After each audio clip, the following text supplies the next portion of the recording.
প্রার্থনা কোচিং সেন্টারে তোমাদের সকলকে স্বাগতম জানাই। চলে আসলাম নতুন একটা ভিডিও নিয়ে। আজকে আমার আলোচ্য বিষয় হচ্ছে গুপ্ত যুগকে কি প্রাচীন ভারতের ইতিহাসে সুবর্ণ যুগ বলা যায়।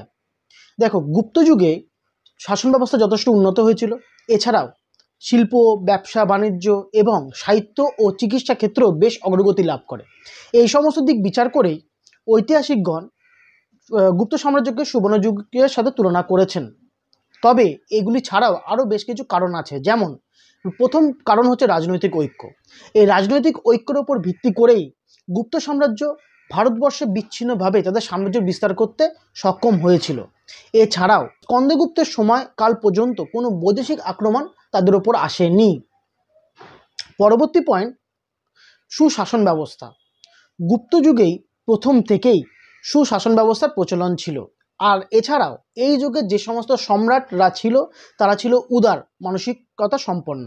এছাড়াও এরা ধর্মীয় দিক থেকে ছিল প্রচণ্ড উদার, যার ফলে সেখানকার মানুষেরা স্বাধীনভাবে জীবনযাপন করতে পারত। আর ফাইনের বিভিন্ন বিবরণ থেকে সেই যুগের শাসন ব্যবস্থা, রীতিনীতি সম্পর্কে আমরা জানতে পারি। আর হ্যাঁ, এই যুগেই এই যুগেই স্বর্ণ মুদ্রার প্রচলন ছিল। পরবর্তী পয়েন্ট, সাহিত্যের অগ্রগতি। দেখো, গুপ্ত যুগে অনেক সাহিত্যিকরা ছিল যারা তাদের সাহিত্যের মধ্যে দিয়ে এই যুগকে আরও সমৃদ্ধ করে তুলেছিল।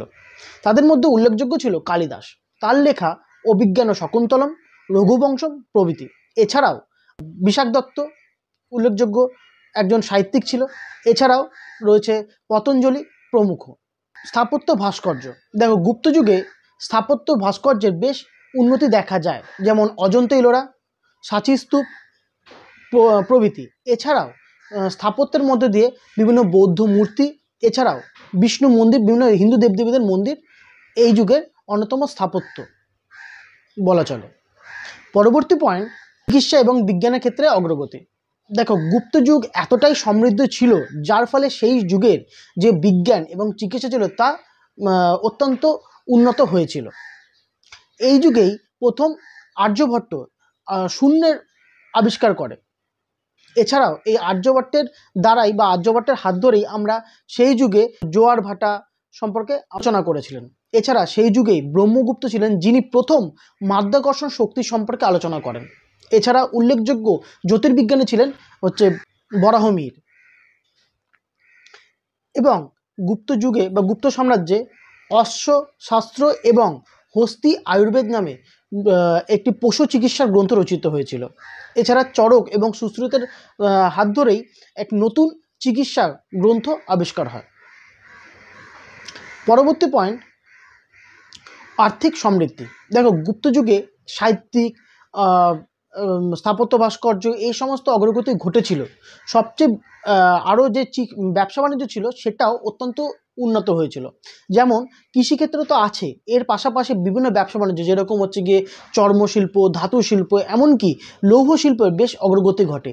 এর পাশাপাশি তারা দেশ এবং তারা দেশের মধ্যে এবং দেশের বাইরেও বেশ আমদানি রপ্তানি করছিল, অর্থাৎ ব্যবসা বাণিজ্য ফুলে ফেঁপে উঠেছিল।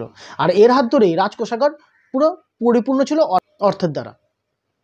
পরবর্তী পয়েন্ট, হিন্দু ধর্মের পুনরুত্থান। দেখো, গুপ্ত সাম্রাজ্যের আগে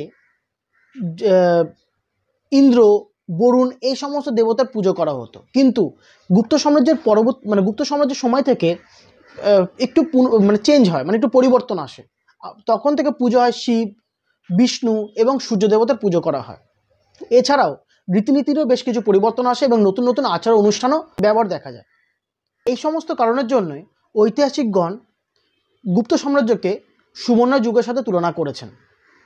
আশা করি তোমরা ভিডিওটা বুঝতে পেরেছো। আমি সহজভাবে ভিডিওটাকে তোমাদের সামনে তুলে ধরলাম যাতে তোমরা সহজে বুঝতে পারো। যদি ভিডিওটা ভালো লেগে থাকে অবশ্যই লাইক করো, শেয়ার করো, আর হ্যাঁ, কমেন্ট করতে ভুলো না। যদি আমার কাছে কেউ অনলাইন বা অফলাইন পড়তে চাও তাহলে স্ক্রিনে দেওয়া রয়েছে আমার নাম্বার, যোগাযোগ করতে পারো। দেখা হচ্ছে নতুন একটা ভিডিও নিয়ে। ভালো থেকো, ধন্যবাদ।